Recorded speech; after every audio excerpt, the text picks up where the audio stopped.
What's up, everybody? Welcome to the Kinda Funny Screencast special, WWE WrestleMania Ranked. I'm Greg, that's Tim, that's Mike, that's Acknowledge Amanda from TikTok. And on our way to the granddaddy of them all, we've invited a member of the wrestling world to pick a WrestleMania match each and every week for 10 weeks. For us to review and rank before we get to Philadelphia in April. If you love what we do, please support us with the Kinda Funny membership on Patreon or YouTube to get all of our shows ad-free, watch us record them live, and get my daily exclusive Greg Way vlog. You can get the Kinda Funny screencast for free with ads and without the exclusive content on YouTube and podcast services around the globe.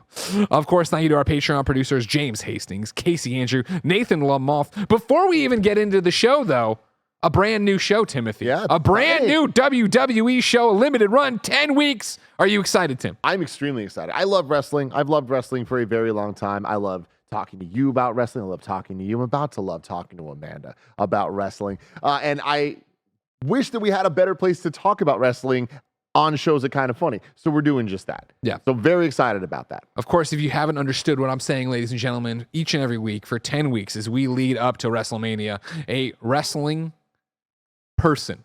Doesn't have to be a superstar, doesn't have to be a WWE wrestler. It can be a ref, can be an announcer, can be whoever is going to come through and pick a WrestleMania match for us to watch, review, and rank for your excitement. Mike, tell me about your history with wrestling. Greg, I have a fun history. Actually, I lost my cable privileges and lost all TV access because of wrestling at an early age, back in the early 2000s, late 1990s. Me and my little brother loved wrestling. We loved the WWF at the time, and we were all about that, putting each other in chokeholds and throwing each other off the top ropes, to the point where my parents actually cut off the cable television in our house for decades. I didn't have it until I moved away for college, so Wow. Never saw wrestling after that. My era was like Sting, Stone Cold, and then it was just off. John Cena came on the scene, The Rock came on the scene, never knew who they were. But I am now coming back into the fold of the wrestling world because of you, Greg, because of my good friend Kevin A. Sachs, and actually because of our guest and all of her incredible content on TikTok.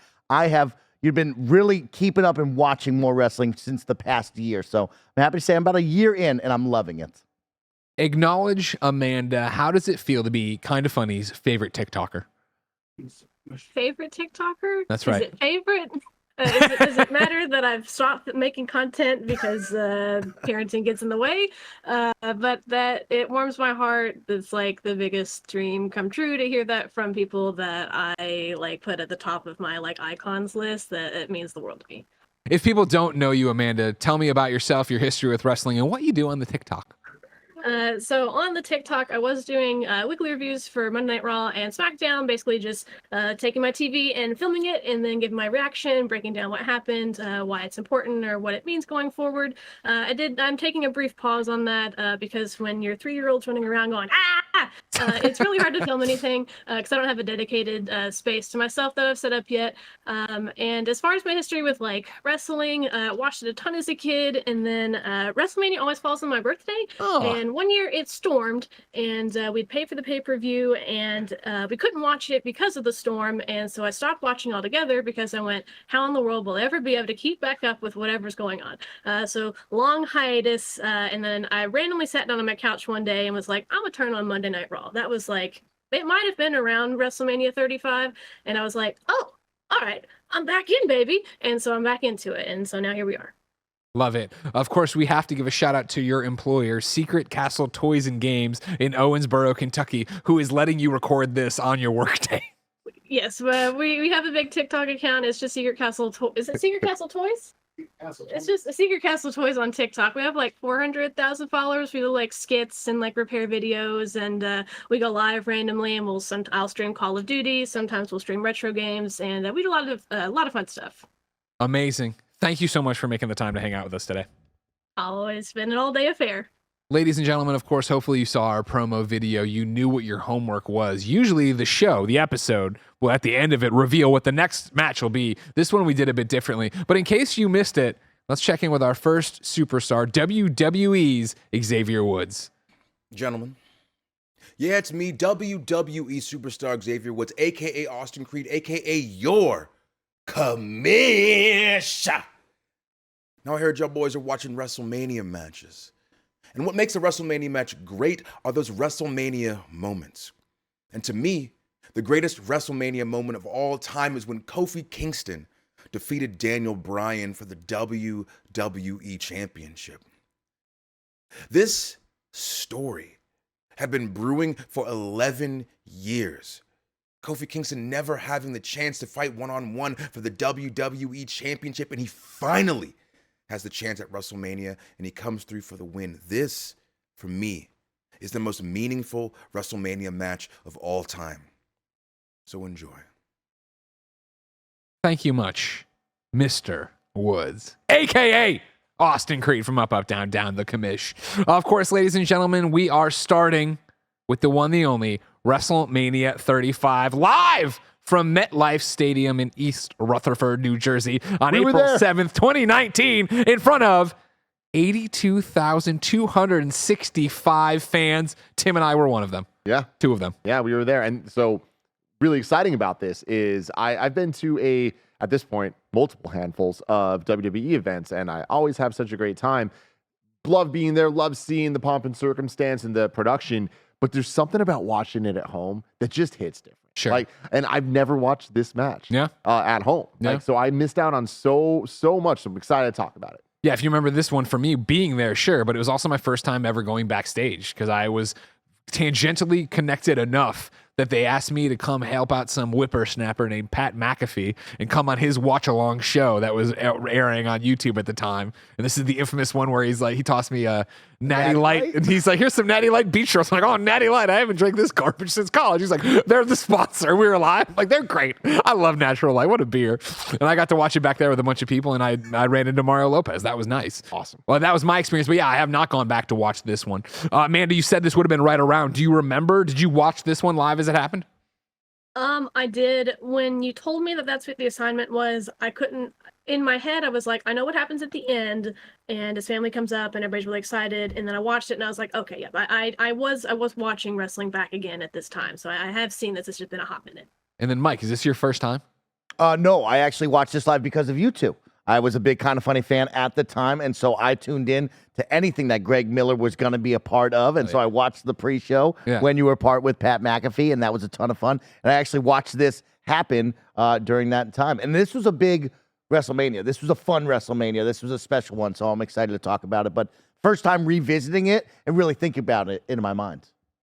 My favorite thing is that right after that, April 8th, 2019, I messaged Pat McAfee. Said, hey, dude, great meeting you. We got to do it again. He responded 4 minutes later.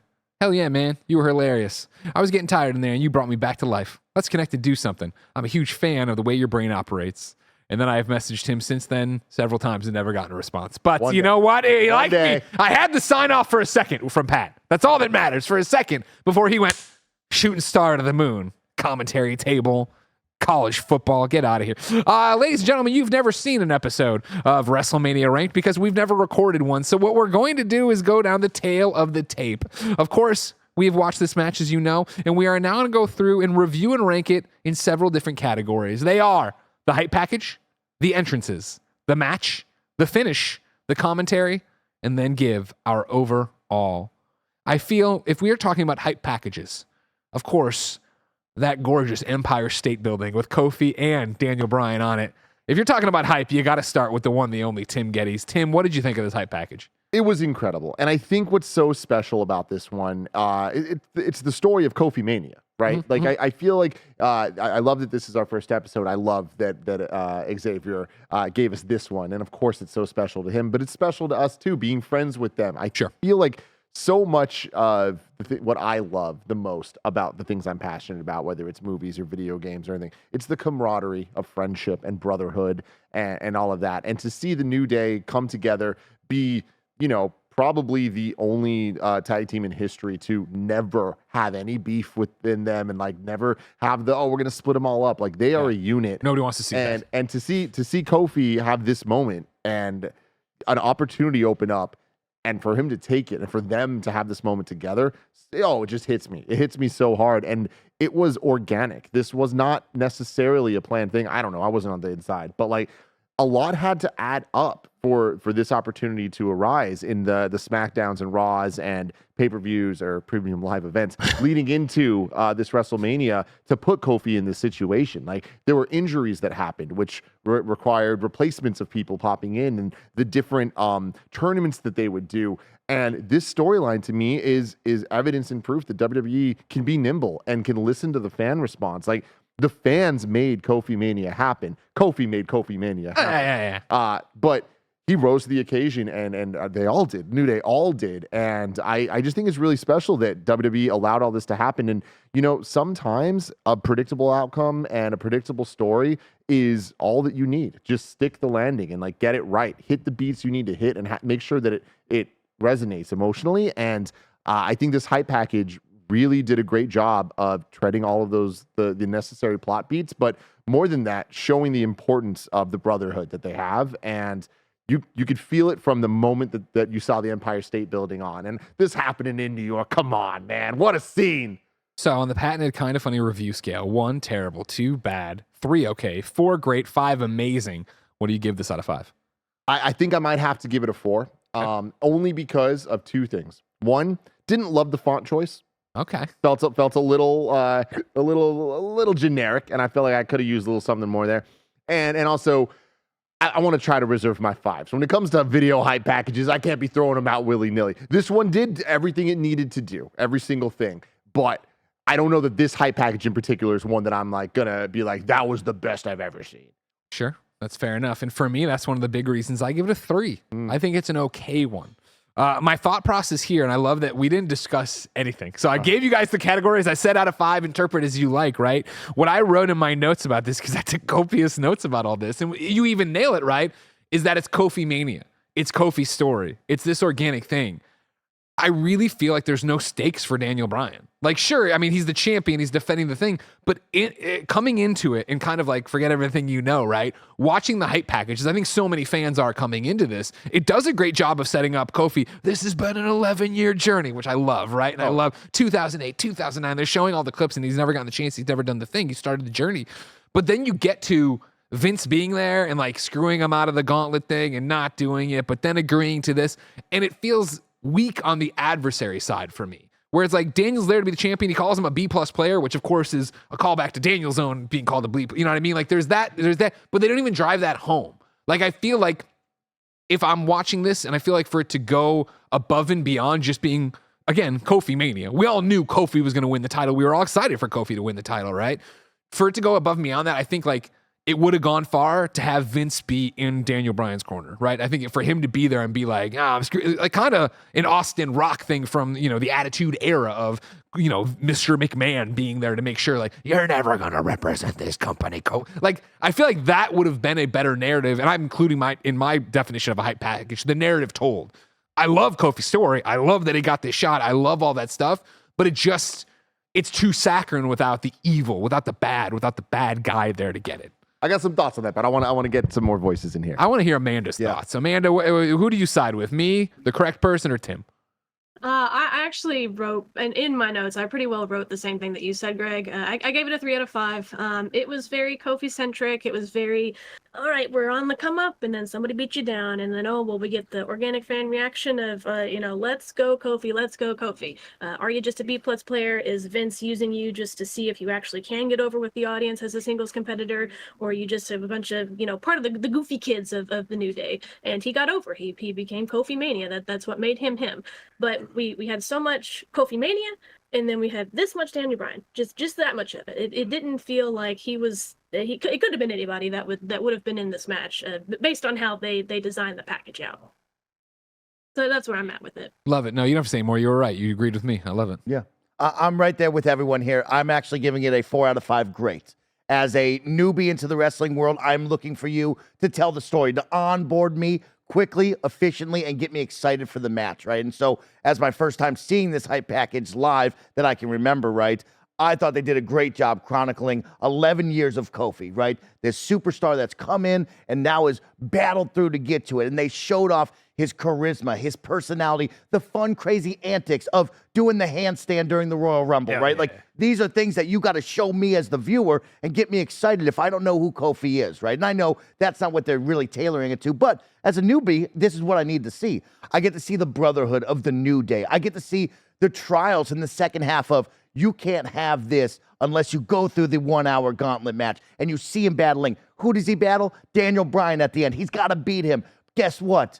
That's not enough. The New Day boys have to do it in a tag team battle. And you're going, this is crazy. And who do they got to fight? Daniel Bryan and that big lumberjack. And what do they do? Biggie throws that table on him and they get the count out. And you see everyone in the backstage rallying behind Kofi. And you're like, this is energy. And he runs down and embraces them. And I go, wow, I am all about this Kofi superstar. 11 years, this is his shot. This is beautiful.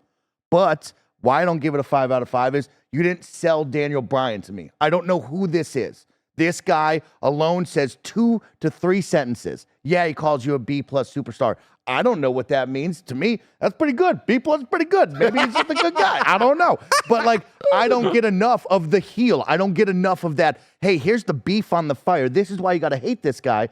The only reason why I audibly said I hate Daniel Bryan is because I just didn't like the look. I didn't like his beard. I didn't like how he looked. I was like, Get out here, castaway wrestler. Right off the rip, I'm going, I don't even like this guy. I hate this guy. I'm on the other side. So I need a little more to make this a 5 out of 5. I need that storytelling, and I think I need more of them colliding, which we didn't get enough of in this small hype package. So I want to toss in one thing because I for it. know you have a whole bunch to respond to all this. One of the things that I thought was interesting, and granted, you only have so much time with the hype package, that they left out was echoed by the one, the only Trevor Starkey, who wrote in on my Greg way announcing this episode and said this.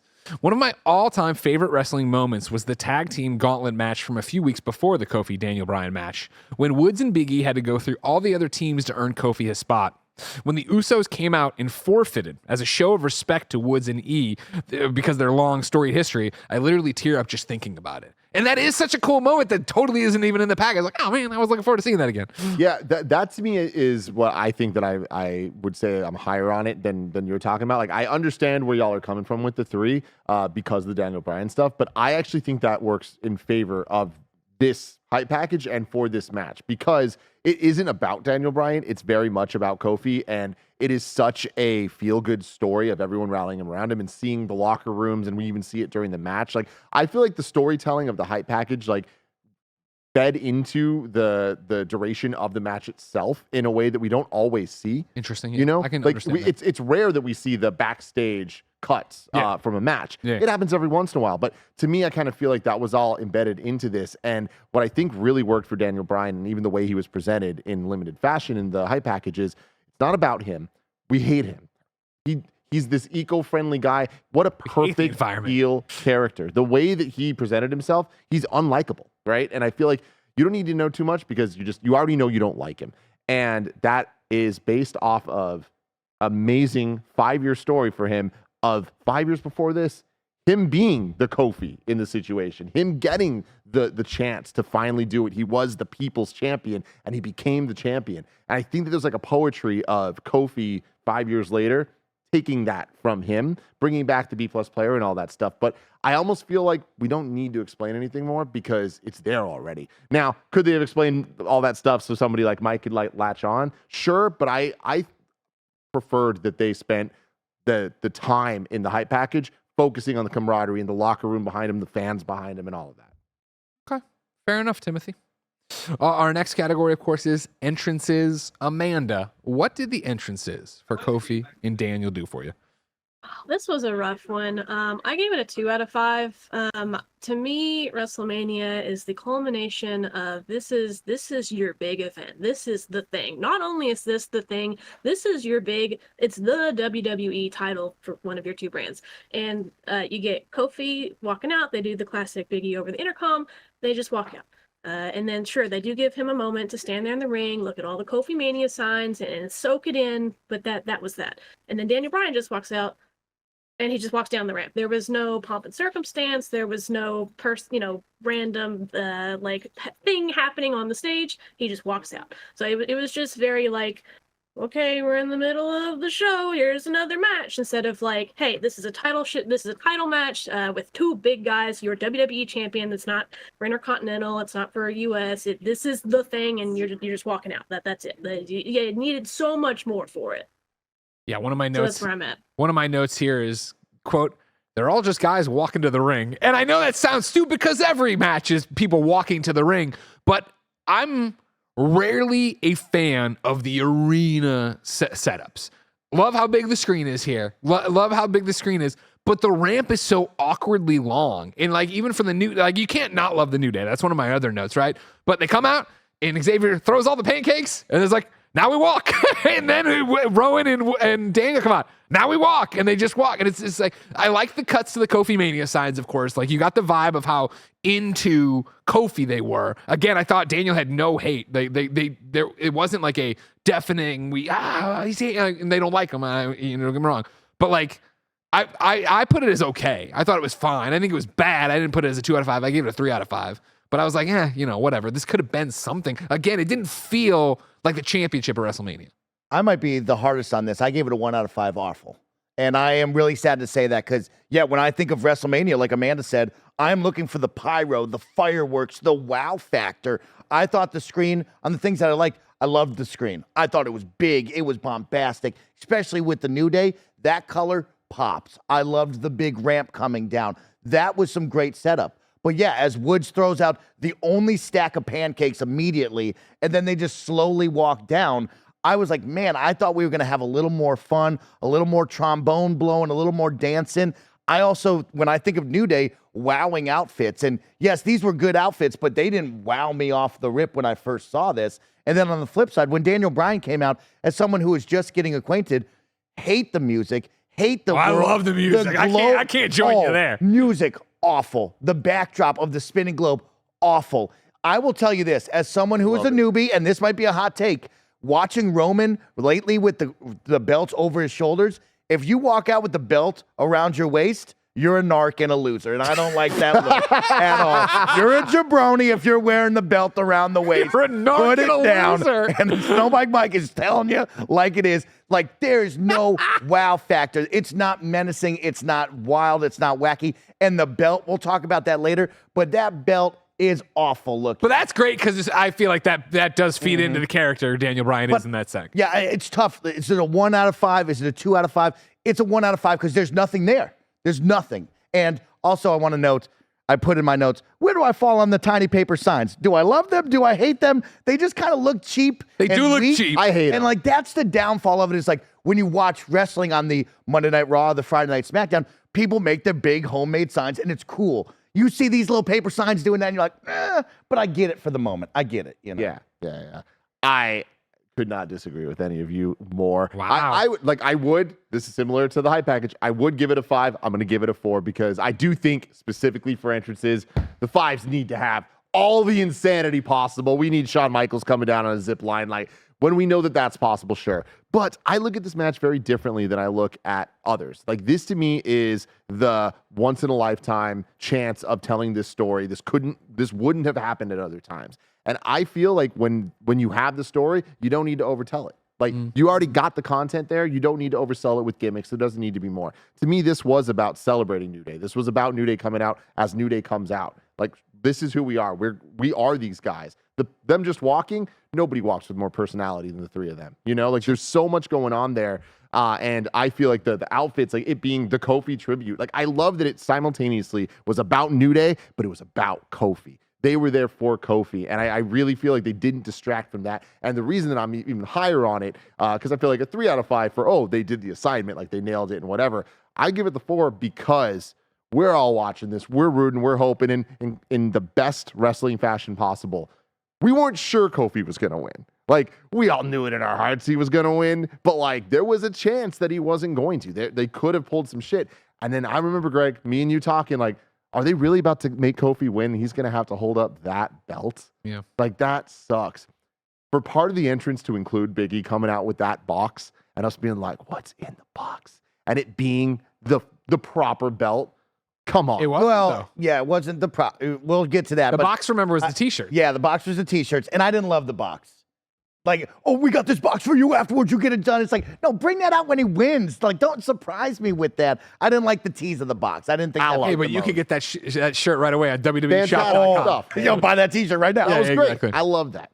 Recap. Hype package, I gave it a 3. Tim gave it a 4. Mike gave it a 4. Amanda gave it a 3. Entrances, I gave it a 3. Tim gave it a 4. Mike gave it a 1. Amanda gave it a 2. If you didn't know, it's a lot like whose line is it anyway, though. None of this really matters. When we get to the overall score, it's not like we're averaging them or something. Just letting you know where we're at for it. This episode of WrestleMania Ranked is brought to you by WWE 2K24. Step into the ring and finish your story with new match types like ambulance and casket matches, a roster of more than 200 superstars and legends, new career mode experiences, and so much more. The latest installment of the franchise features several advancements, including 2K Showcase of the Immortals. 40 years in the making, WWE 2K24's Showcase mode puts players in control, playing through the most iconic moments in WrestleMania history, as 2K's distinctive slingshot tech seamlessly morphs from gameplay to live action footage and back again for the most immersive WrestleMania video game experience to date. Finish your story with Standard Edition cover superstar, the American Nightmare, Cody Rhodes, or Deluxe Edition cover superstars Rhea Ripley and Bianca Belair when WWE 2K24 launches on March 5th with early access and March 8th worldwide. Pre-order WWE 2K24 and receive 1 month of Peacock, US only, and WWE 2K23 digital only to play while you wait. Let's talk about the match itself. And if I can be selfish, I'd like to start. Please do. I am shocked because I remember watching it, but I was also performing backstage and yada yada. And obviously, you remember, like Amanda said, you remember the ending, you remember the family, you remember the thing. When this match started and was going, I was like, okay, I'm an ECW kid, so I love a good technical start. I love a lot of waist locks. I love a lot of back and forth. I love a lot of doing technical wrestling. But it was that thing of like, man, the arena sounds dead. This crowd sounds like they are not into this. And I know they are. We were there, but it's also an arena. But then also it's like you look at them like, they aren't like on the edge of their seat, blah, blah. And I'm like, ooh, did I have rose tinted glasses for this match? Do I just remember the ending? I thought the match built so well. Like for me, honestly, it was one of those of like, wow, I remember a long, long time ago with names I won't name, being in the IGN office and there being an argument between a wrestling fan and 2 non-wrestling fans. And the wrestling fan being like, no, you tell stories in the ring. And they were like, no, you don't. What are you talking about? And it was just like, you have to understand wrestling and being that, the psychology of a professional wrestling match and being part of it and yada, yada, yada. This is such a great example of it where I feel like this match starts in a spot where it's like, oh, I don't know if I'm going to like this or if I remember it correctly. And then as it got going and it started doing stuff and, the yes, yes chants for Kofi and then the no for Daniel as he's setting it up. And then, of course, to take Rowan out to get New Day involved. New Day's involvement in general, Woods and Biggie out there chasing around, screaming, cheering him on and stuff. The spots you had here. Again, that back half, that maybe 3/4 into the match when it is the waist lock Daniel's got, and he's just grinding Kofi, and you got Corey Graves talking about his ribs and he can't breathe. And I was like, damn, this is such a great story they're telling right here. For me, I got to the end of it and I was like, I think because it had a slow start and I blame the crowd for a lot of it, I give it a 4 out of 5. Like, I think it's a great match. I think it's a great WrestleMania match. I think it's a very solid one to start this show with and be like, again, if you weren't a wrestling person, hopefully you're like me, you watch this, you see it, you're like, oh man, by the end of it, I was there and I did love the ending. Who wants to go next? I think you should go, Tim. Yeah? Yeah. All right. I'm giving it a 5. He's saving them, and there they are. Like, here's the thing, and we'll see as the show goes on if I'm just being like super leaning across the board and I just really love wrestling, or there's something special about this, man. I'm a broken record here, but this story was so special, and I think they told it perfectly. I am so impressed with the talents that these men have. And you look at New Day, they are incredible entertainers. They're athletic as all hell. Their performance ability is off the charts. The parkour, the technical stuff you're talking about, the unique yoga locks that Daniel Bryan and Kofi got going on. And again, shout out to Daniel Bryan, one of the best to ever do. Of course. You put these 2 men together, they both look like they belonged, and they were like, let's use this opportunity. Let's push it. Let's do moves that people haven't seen. Like the creativity of Kofi at Rumble of trying to get back into the ring. We saw that in this match. And I feel like only Kofi and Daniel Bryan could have pulled off some things that we saw. Sure. And that, I think, is very special. On top of that, the momentum of the storytelling with the crowd, the yes and no's and all that stuff. But beyond that, New Day are entertainers. They're all about the catchphrases. They're all about the fun and excitement and the trombones. You get that sound, and the crowd starts chanting. And like, when you look back at the history of wrestlers, when you can get the crowd singing your song, when you get the what's, when you get the Rock, anything he says, and they're saying every single word, you've made it. New Day, all of a sudden the place is erupting. And when you have that backing up this type of match with this type of story, that's a 5 for me, dog. Yeah. And again, I think it's I look at my notes, right? And it's like, when I'm talking about all the stuff, the waist lock to Kofi, the injured Adam can't breathe, good storytelling, textbook grappling. And I say, when Kofi breaks the hold, the crowd just isn't there. Then I have finally feel the crowd when Kofi rope breaks the Boston Crab. And from there, you see it like Kofi elbows off the top rope, fighting off Bryan. Yes, chance with each hit, right? When he's going, gah. Finally, crowd there for the yay, boo, yay, boo punch, right? And then I'm a sucker for quick falls. So when they started doing like quick, I'm like, oh, the one counts, I'm so into it. And then the SOS into, the SOS into the label lock, right? Like I was like, oof, yes, like that is so nice. And then it was the New Day Rocks. And then I really feel that energy. Amanda, I'm going to go first. I don't want to sideline you, but I'm going to need you to pick it back up after me because I'm a little more critical on this. I am sitting at a 3 out of 5. Okay. There is parts that is definitely a 4 out of 5 great here because nothing is better than what that ending was with the family and with the WWE superstars behind Kofi. Like that is a beautiful thing, and it's the ultimate cheat code because you have our hearts, and it is truly earned and deserved. But when I'm looking at the match, there's a slow start and a very slow middle with that waist lock in the middle where you are going, Kofi Kingston is a Fuck man. You, fake fan. That's wrestling, all right? That handstands off the side of the mat and does incredible moves. He's a high flyer and shows some really cool stunts. And we did not get that for a lot of the match. Now, I will say the technical start had some beautiful moves. There was a roll up there where they both rolled into each other. Yeah. There was a hold where he had him up above him and they were doing the big circle. It was beautiful and it was technical and it was awesome. But the big wow moments did not start until the very end, right? We saw Kofi one time hanging off the side of the ropes and Daniel Bryan came down upon him, right? We saw Kofi jump off the side of the ring into the table. That was fun. We finally got the jabronis on the outside of the rings banging into each other, and we saw Big E get this man up and throw him down. Was awesome. Midnight hour in a row. Bryan dodges trouble in paradise. Daniel hits the knee. Kofi kicks out. Come the fuck on. Come on. Did not get enough fun. I mean, when you looked at it, we had the kicks going on and Daniel's kicking you in the chest and Kofi's barely getting them to the side of the leg. It just doesn't look powerful and wowing. It didn't have that oh my gosh moment until Daniel Bryan is stomping Kofi on the face and then they reverse and he's stomping him on the face all the way up until the finisher. That felt rushed to me. It felt like the crowd wasn't into it and there was this high we were building towards and there was just, here's the final piece to take it to the next level. And we chose, here's the conclusion. And for me, this is a match where when I look at my friends and family, I go, you come for the story, you come from the heart, you come from the family. That's the 4 out of 5. But if you're looking for wrestling, WWE in my mind, where you're going to be wowed and go, oh my gosh, I'm at a gasp. This is not that match. And that's why I'm a little bit harder on it with a 3 out of 5. Interesting. I like, of course, if you want to be part of this show, you can be a Kind of Funny member either on Patreon or YouTube, just like Louis the Great 13R is, I should say. It says, as a non-wrestling fan, this being my first real match to watch was sick as fuck. So I like that. I do like that. I always wonder how it would play to somebody else. But Amanda, what did you think? Mr. Hawks over here in the YouTube chat makes a great point. For context, this was the 10th match on the card right after the Iconics Fatal 4-Way. When you have a show that long, which is why I'm a proponent for the 2-day WrestleMania, you can't have people there for 7 hours. The crowd was tired. which does go, and it hurts the match a little bit. It hurts a little bit of the momentum because they will need some of the crowd to come in and be like, wow, let's go Kofi, let's go Kofi. So they had a slow start, which is hurtful to people like Snowbike Mike, who need those people in there doing the chants, doing the whoosy whatsies. But I've had over here on my second monitor, I've rewatched this match like 4 times in the time span of me sitting here.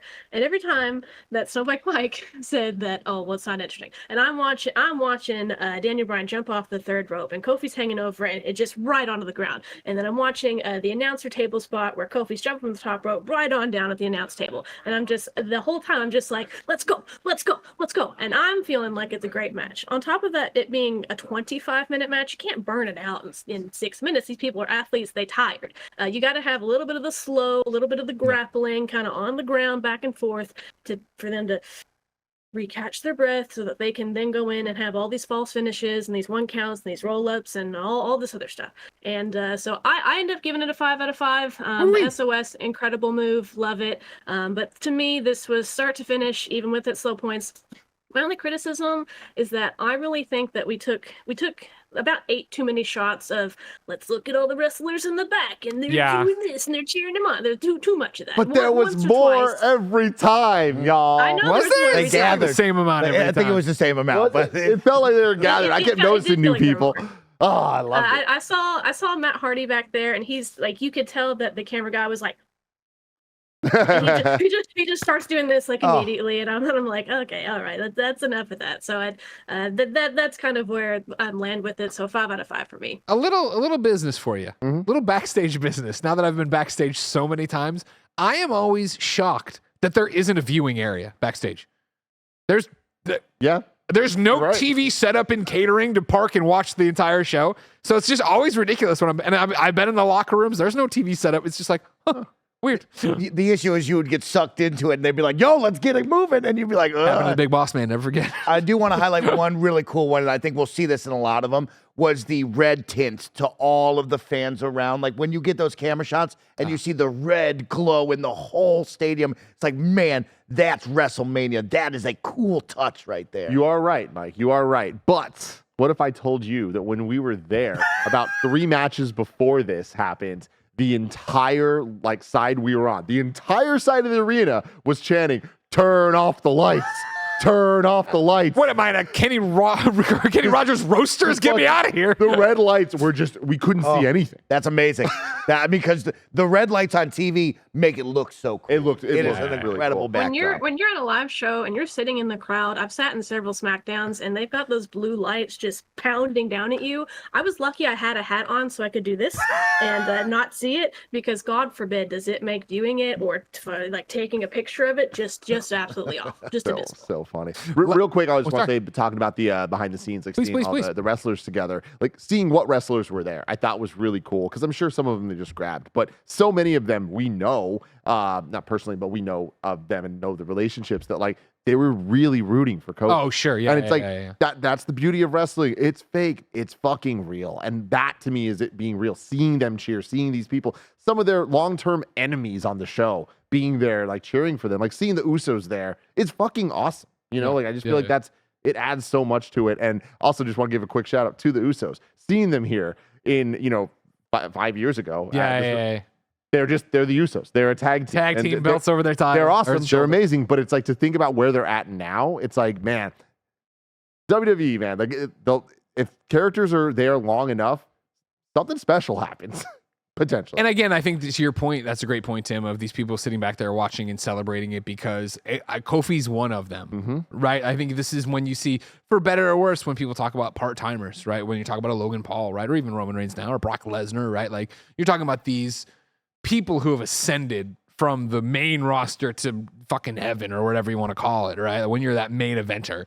So to see someone who is Kofi Kingston, who has put in the work, who has earned his spot in the same way Daniel Bryan has, right? When in reality, the odds of professional wrestling before the Triple H era are against them, right? Vince always wanted those big beefcakes. He wanted big dudes. So these smaller people usually were regulated to, all right, you're in the cruiserweight division. Okay, you're intercontinental. Okay, you're not going to make it, right? And also, God, we could talk about this forever, but it's like We got 10 weeks. When we talk about WWE and like the matches that matter in a WrestleMania match, it's like, of course, title matches are big, and for the most part, they should mean more than other things. There's a lot of titles, so sometimes that's not always true. But at least like the big titles, like they're supposed to mean something.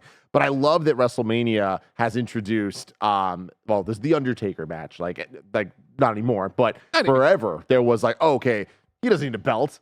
He's the Undertaker. The streak's on the line. That means something. Money in the Bank was introduced at WrestleMania and was an event that's now a pay-per-view, but it introduced this concept that was exciting to us. Kofi fucking ran Money in the Bank. Like, Kofi was one of those people that showed up for so long and like proved himself via the like other star vehicle matches. Like, he was such a highlight to any time he was in the Money in the Bank match. Sure. And I just feel like it's so cool to have that type of story lead to him getting the belt here. Like, he put in the work and not just, he's been here 11 years. For 11 years, he fucking did awesome stuff. To recap, match rankings. Greg says 4, Tim says 5, Mike says 3, Amanda says 5. Let's talk about the finish. Once again, I didn't define anything for you guys. I wanted everybody to go in there with their own interpretation of it. Amanda, I want to start with you. How do you rank the finish?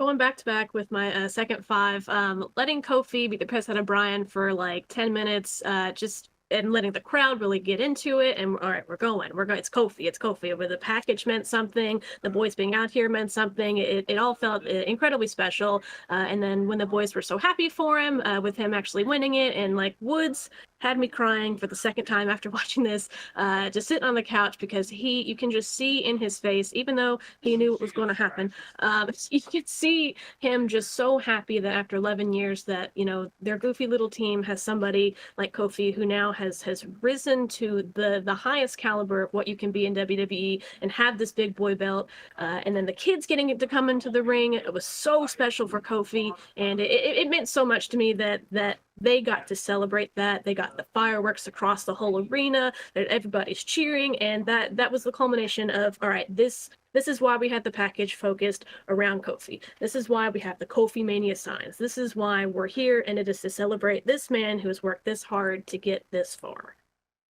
And so 5 out of 5. Love it. For me, when I was thinking of what I'm going to define this finish, right, it is for me, the finish of the match, like what happens to end the match, and then the aftermath of it. And so it's interesting because when I'm watching the finish and it actually happens, I was like, it's kind of lame. Not the celebration, just the move setup, right? Daniel won't let go of the arm, so Kofi kicks him in the head over and over again, then hits Trouble in Paradise, and then it's over. And it's one of those where I've reflected on thought, like my initial thought, kind of lame. It works for what the match was. The match was this technical thing, which for me is hey, we're going move for move, competitor for competitor. We get to this thing, and it doesn't need a gigantic, crazy thing. It just felt abrupt. So even though that's fine looking back on it, even at the moment watching this finish, including that, and then what happens, I wrote, but it doesn't matter because of the celebration. Right, I think this for me, it's a 4 out of 5. Great finish for a match. Right, New Day in the ring crying, the locker room celebrating, the crowd popping off. The commentary elevates at this moment. Right, where I think we'll talk about them in a second, but they get really into it and really behind it. Fucking Woods with the belt gets me every time. Throwing the fucking Eco went down, grabbing the thing, talking for a second, ripping it off. I'm like, oh my god, like I just got chills talking about it. Right, of course, the fireworks are great. The kids are amazing, right? I mean, just in general, having your kids in the ring for a title win is huge. The fact that the kids are so into it, like when his son gets up on the ropes and has the shirt, the "You deserve it" chant, right? It's just a lovely moment, right? Let alone the fact that this is now, at the time, I should say, WWE's 30th Triple Crown champion, 20th Grand Slam champion, and the first African-born WWE champion. Like, that is a WrestleMania moment. Like, it's gorgeous.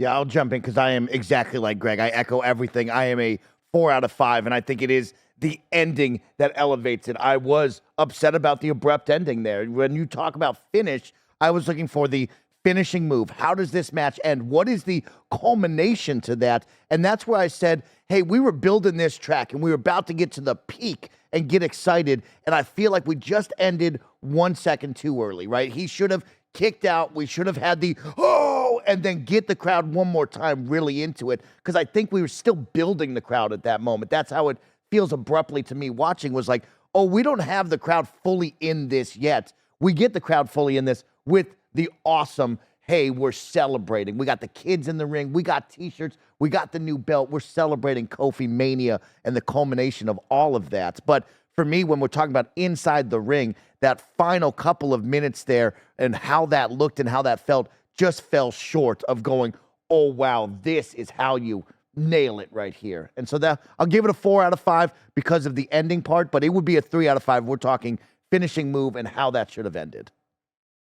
Ladies and gentlemen, this is what you call a 10 out of 5. This is exactly how you want to end a match. This is one of the most feel-good matches of all time, and I feel like the end of it has so much to do with that. And to me, perfectly paced match that ended with the exact right setup and payoff of where we needed to be. We don't need the craziest like trick ending or anything. I like that at the end of the day, it was Kofi beating Daniel. Right. No shenanigans, nothing else. No shenanigans. Nobody no weapons, no gimmicks, no this or that. He freaking won. And that was all built up to with the last couple minutes of this match having that shift of the yes chance, the no chance, the boos and all that. That being the story of Daniel Bryan at WrestleMania 30, getting the yeses all behind him, and for now, 5 years later, for him to be giving that moment to Kofi and having Kofi get the yeses and him get the boos or the no's, it was freaking amazing. That turning on to all of the intense ass things, the commentary popping off of say like he's a broken man. Like they were just like getting so ridiculous about like how bad he is doing. He senses the wounded Kofi Kingston. This is just a formality at this point. They set up the like excitement so well for me that as they kept doing that, the roll-ups and all that stuff, there's a moment that it just turns into Rocky. And we got Xavier Woods there yelling, get up, get up, get up, and hitting the thing and stuff. And he is Mickey from Rocky yelling at this guy, and Kofi gets up and fucking puts him down. It doesn't need to be anything else. You can hear the Rocky music playing because it's like, boom, you fucking got this. It's over. And then the celebration, it is a thing of beauty. Like, we cannot talk about it enough of how special it is to have all those boys in the ring, to have the family in the ring, to debut. There's a new champ. Yes, there is. Shirts. All of that's great. Getting the right belt, the fireworks going off, being the colors of Kofi's outfit that he's worn forever, in addition to the New Day fireworks going off, and Big E pointing at him going, that's you. Come the fuck on. Are you kidding me? And I love more than anything that Xavier Woods is just there, bursting into tears, and it's the most genuine thing you can possibly imagine, man. And he's just talking any chance he gets. The last note I have is, Greg Miller and Xavier Woods are the exact same person. If there's a camera or a mic, they're going off. And like, to the last final moments of this, Xavier's just looking at the camera, yelling at it. It's fucking awesome, man. Love this match. Great moment. So your recap there on the finish, 4 from me, a 10 from Tim, Mike with a 4, Amanda with a 5. Commentary. Again, we're starting a new show here and doing it. Commentary, I feel weird about. Yeah. Yeah, and not that I think we shouldn't grade it or do it, but I think we just had a great show and we just did the finish, and now to talk about commentary feels flat and weird. It does. It does. It does. Doesn't fit well. There was a couple great moments. I thought that they really brought it where they needed to in terms of the storytelling of like how broken somebody is and like where they're hurt and all that. The one I have is, so I think as we make the show live, I think for the next 9 episodes, we should just call our favorite commentary stuff out in the thing, right? Because that seems like a better fit. That seems better. Because what I have in here is like, there's a great call from, first off, while we are talking commentary specifically, I love Corey Graves. And I've loved Corey Graves long before he shouted me out in paper or live premium live events or anything like that. Just a good dude, but great at his job. Such a great heel. I loved him back and forth. I love how much him and Byron Saxton always go at each other. It's always one of my favorite things.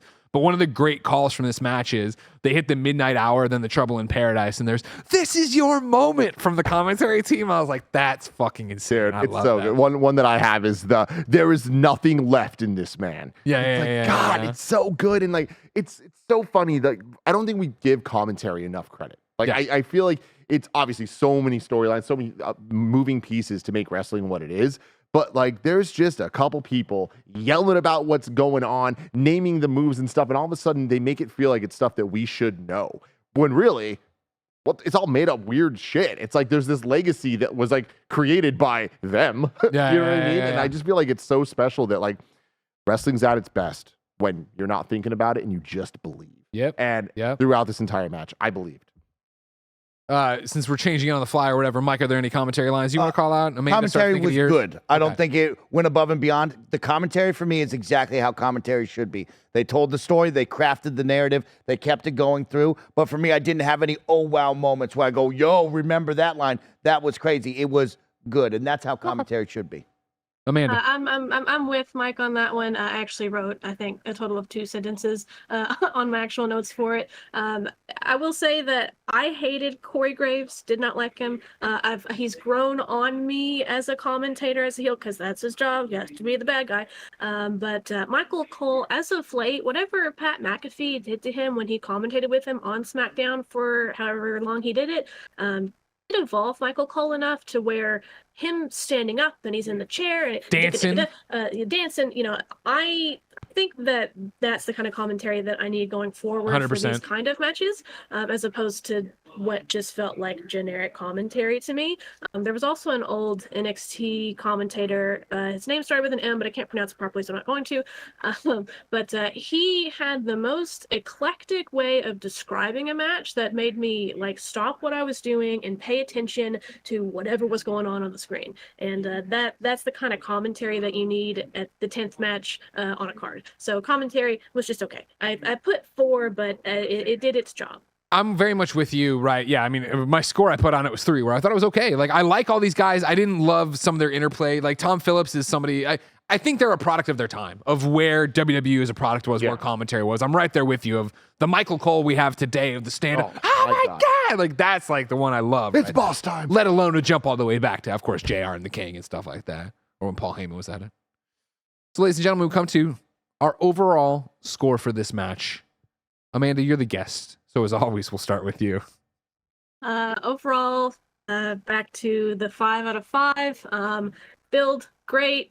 Sure, we have the down of the entrances just kind of being a snooze fest, but everything else being so good, telling a story from top to bottom.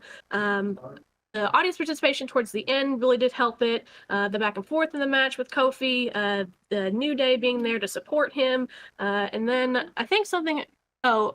I said I remember watching this live in my notes. I could really feel the emotion that they were having in the ring because they genuinely were stoked and happy for Kofi. It reminded me of whenever Sasha and Bianca, I think, main evented at WrestleMania, and they're given the time to stare at each other and just be like, "Yep, we're doing the damn thing." It also reminded me of whenever Natalya and Lacey Evans just had a match in a Saudi Arabia event, which was the first time that women had ever performed there for WWE, and them both having just this very genuine, hey, we're breaking the kayfabe, we're just super stoked on this. So that's what I got out of this match overall whenever it ended. The thing that kills me, and I have to bring it up, whenever Kofi Mania was killed by Brock Lesnar with one singular F5 because Fox just wanted Brock Lesnar to come back, I cannot for the life of me understand how that was chosen or okay, and it still upsets me to this day. That's what I was reminded whenever I watched this match was Brock Lesnar just saying, you know what, F Kofi Mania, and just killing the whole thing, just dead. I want to jump in right there and just say that I'm also giving this a 5. I feel like that's obvious based on everything I've said so far. But I'm happy you brought that up because a second ago when we were talking about the finisher, I gave it the 10 out of 5, right? Yeah. I almost jokingly gave it a 0 out of 5 because I was like, the real finish of this was that. And I honestly, WWE has done a lot of great, done a lot of bad, done a lot of horrible, done a lot of everything in between. I personally feel like this is the worst decision that they've ever made. The way that Kofi went out on that first SmackDown back or whatever. It was insulting. It was horrible. It was not fun to watch. I can't imagine finding enjoyment in how that went down. Yeah. And it just feels like out of place, out of time. And it really, really, really rubs me the wrong way. To jump to what we're talking about earlier, this is like the through line example I'm talking about of the locker room being so excited for this. Because I think the locker room and the main roster and the folks that are there week in, week out, eat a lot of shit. So the attractions can come in and do this giant fucking thing that I'm not taking, hey, do what you do and do what you do great, because Brock is a monster. Roman is a monster. There's all these things we love. But then you have the people who are there day in, day out, doing the house shows, doing the TV, doing everything. Putting their bodies at risk. Yeah. And so I think, again, that's why, outside of just the story, why this win means so much is that it was, oh man, one of us is doing this. And of course, when Kofi does lose the title, what happens? Kofi's there day in, day out, year in, year out, just killing it, being awesome. Sorry, I digress. I'm with you. We've talked a lot. I'm giving it a 4 out of 5. Again, it's one of those where, will I give a 5 out of 5? I don't know, because we're still getting matches picked by people who send in videos. But it's one of those things like, I want it to be start to finish, holy fuck, I was in. And I think there's enough in there where I was like, out. But again, I think it's a special match, a special enough match. What I wrote in my notes, it's a great showcase of what a special match can do. Where it can be like, oh, weird entrance. Oh, could have done. Oh, it's slow. Oh, and like to go have that experience at home on your couch that I saw the audience have in real time, right? Where they're like, yeah, it's a 10th match. I'm tired. And then, I knew. Day-Rock. No. Mike? I'm giving this a 4 out of 5 strictly because of the story. It is a story that is beautiful and will be timeless and will be talked about forever because of the perseverance, the hard work, the brotherhood. That is incredible, and that's why I come to see this, because the story is just as much as the match, right? But for me, that match was weak. I was not impressed by that. I would give it a 3 out of 5, but the story just carries this so hard that it will always be that picture, like you said, Greg, and it will always be hung up on the wall because it is special. Ladies and gentlemen, before we rank this match against the rest, we have to go to the referee in a segment we call a 10 count with Cool Greg. Cool Greg, please come out here. Give us your 10 count thoughts on this match. What's up? Kind of funny best friends. Great to see you guys again. He calls it a 10 count. I call it the one-man tag team. You know, what's going on.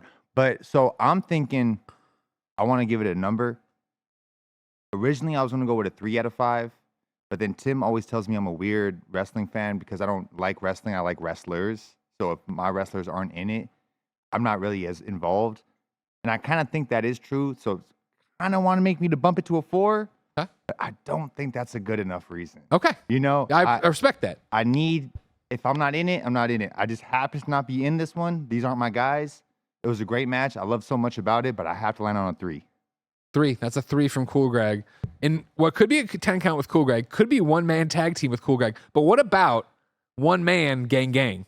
Because one-man gang, of course, a professional wrestler. You say gang. One-man gang? All right, that's the segment. That's the segment going forward, ladies and gentlemen. Now it's time to rank the Mania matches. Of course, we are going through and ranking these matches in the order we like them. As the first entry, it's number 1. Love it. Ladies and gentlemen, WrestleMania 35's Kofi Kingston versus Daniel Bryan goes to immediately to the top of the charts. Where it belongs. But can it maintain that spot over the next 10 weeks? Remember, of course, we are doing this show, WrestleMania Ranked, a screencast special, each and every Thursday as we build to the granddaddy of them all, WrestleMania 40. The way it works, though, is at the end of every episode, we kick it to somebody in the wrestling world to give us our next match. So, ladies and gentlemen, please welcome to the show WWE's Kayla Braxton. What WrestleMania match do I think you should go back and watch? How about from WrestleMania 33, Orlando, Florida, my very first WrestleMania, and when I first became a part of the WWE family. This is the match that got me hooked, and that was a match for the Raw Women's Championship between Bayley, Charlotte Flair, Nia Jax, and Sasha Banks. Watch it. One man gang. You excited about that, Sasha Banks? Let's go, he says. It's boss time. That means your homework, ladies and gentlemen, is to go watch WrestleMania 33's match, Bayley versus Charlotte versus Nia versus Sasha. And we'll be back here next week to talk about that with the one, the only Mega Ran. Hey! Yeah, that's right. But before we go, of course, acknowledge Amanda. Thank you so much for your time today, for hanging out with us. Of course, where can people keep up with you? The better place to keep up with me is on our store account, which is the Secret Castle Toys on TikTok. You can still follow me. It's either Amanda Reacts or Acknowledge Amanda on TikTok. I'll occasionally post a video. Lately, it's just been random memes that I'm sharing on my TikTok channel. I'm also on Twitter, but I don't really tweet. It's at FPod, I think, with the number 1. So either of those 2 places. But yeah, so just the store TikTok accounts where you're going to want to find me. We love your TikToks. Please make more of them. I know you got to take care of this kid. Trust me, I'm aware. But come on. Just talk to my spouse about it, and then maybe we can get that going. Okay, that's right. He congratulated me on getting this, and he goes, hopefully it doesn't mean that you start making your videos again. Damn. And I was like, oof, I'm going to say that live. Everybody follow Amanda. And remember, that's another episode of Kinda Funny Screencast Special WWE WrestleMania Ranked. Remember, each and every week leading up to WrestleMania 40, we're reviewing and ranking a match handpicked by our wrestling friends. If you love what we do, please support us with the Kinda Funny membership on Patreon or YouTube to get all of our shows ad-free. Watch us record them live and get a daily exclusive show. You can get the Kinda Funny Screencast free with ads and without the exclusive content on YouTube and podcast services around the globe. Until next time, bang, bang!